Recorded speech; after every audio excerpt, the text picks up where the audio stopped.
All right, hi everyone. We're doing another day here at the Montana State Fair. Again, this is Josh Hughes with American Coaster Enthusiasts Northwest Region. And today we're just going to do some rapid fire facts about your favorite fairground ride. So let's get into that. All right, so let's go ahead and start off with the granddaddy of all children's rides, the carousel. This is actually way older than most people realize. It dates back to the 1600s, back during the Crusades, when knights from Europe would be over in the Middle East, and they would notice Arabic horse riders would play this game where they would ride horses in a circle and throw a ball at each other to learn how to have dexterity and to handle moving objects and all that while riding a horse. When they came back to Europe, they decided to try to do a tweak of that idea where they built a circular platform with horses on it, and as you rode around, you'd have to hit targets or do all sorts of stuff like that to show dexterity. And so it was a training machine. Like the world's most famous children's ride started off as a war machine. And actually the word carousel comes from the Italian and Spanish carosella, which means little battle. Next up is Ferris wheels. We actually are lucky enough at the Montana State Fair to have two of them. This is the smaller of the two. And this one is a chance ride century wheel. The reason they call them century wheels is this model was introduced in 1993, exactly 100 years after the original Ferris wheel debuted at the 1893 Chicago World's Fair. This is a Music Express, also known as a Himalaya. They've been around for quite a while, and the original versions of them were called caterpillars because they would have this canopy that was by all the seats that would curve over the seat at the top speed, so it would look like a giant caterpillar going in a circle really fast. Modern ones don't do the caterpillar effect anymore, but you can find them under many different names, such as Polar Express, Himalaya, or in this case, Music Express. In this specific case, this one is built by the Italian company Gravitron. You can know that by looking at the edge of the DJ booth where you can see a little Gravitron plaque that shows who built it. This ride is themed as Starship 4000, but all of us 80s and 90s kids know it as the Gravitron. It debuted back in the day at Maury's Piers with a custom built version, and then later the concept was sold to Wisdom Rides, who produces them for all over the world today. So people are loading onto the Arctic Blast roller coaster right now. As I mentioned in a previous video, this is a Pinfari 47-meter Zyklon model. And roller coasters have a pretty long history too. They originated in the 1600s. Back in Russia, when people wanted to go sledding in the summertime, they would build giant fake wooden mountains and ride down the mountains on sleds with wheels on the bottom. And that carries over to today, actually, where if you look at most non-English languages, their word for roller coaster translates directly into English as Russian mountain. Ironically, except for Russian, their term translates as American mountain. And some variations of European languages in like the Germany area and Switzerland and all that use variations of Achbahn or Achterbahn, which translates into English as action road. The Tilt-A-Whirl is a fairground favorite. It was invented in the 1920s by the Sellner Company, although they eventually got bought out by Larson, who got bought out by Rocky Mountain Construction. So technically speaking, these are RMC rides now.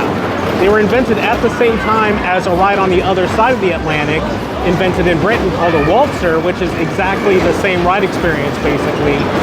And it's kind of wild that two different rides were invented at the same time with the same ride experience, but were invented completely independent of each other without any knowledge of each other. And the Tilt-A-Whirl is so chaotic that they've actually written scientific level papers using Tilt-A-Whirls to explore chaos theory.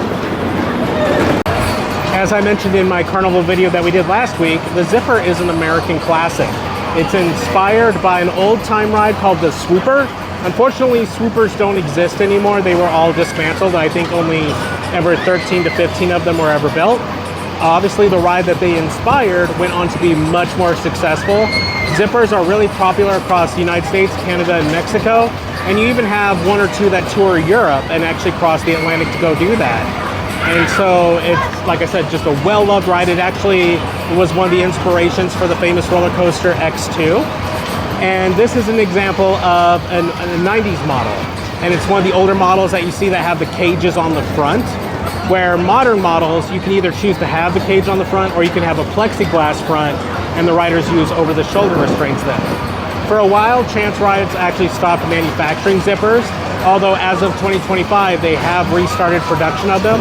And the wild thing about the Zipper is it's a one trailer ride And if we go around to the side here, you can see the trailer.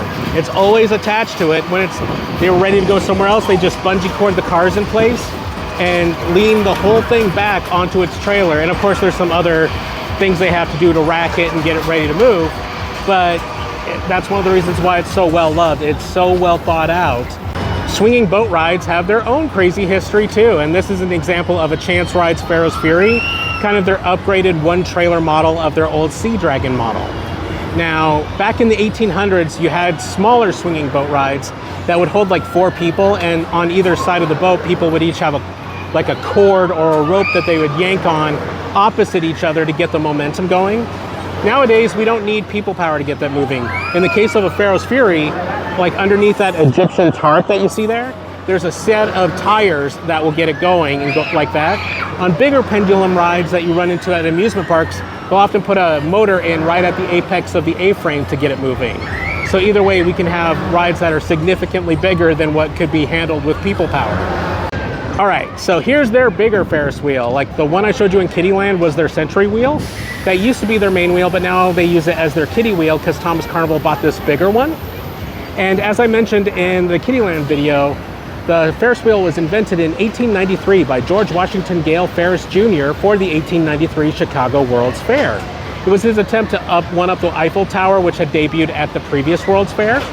Unfortunately, there's not really any surviving pieces of his Ferris wheel, the original, because one, it was super heavy. It was made out of iron, wood, and all that, and it was 200 feet tall. It was so heavy, it was digging itself into the ground under its own weight. So when you see bigger Ferris wheels, even from this size all the way up to the ones that are many hundreds of feet tall, they use newer space-age building materials and building techniques so that they don't run into the same problem. So not only did you have that as a problem, but between 1893 and now, we had 2 world wars that had a lot of need of metal and scrap. So unfortunately, there's not much left surviving of the original Ferris wheel. There's no cars surviving.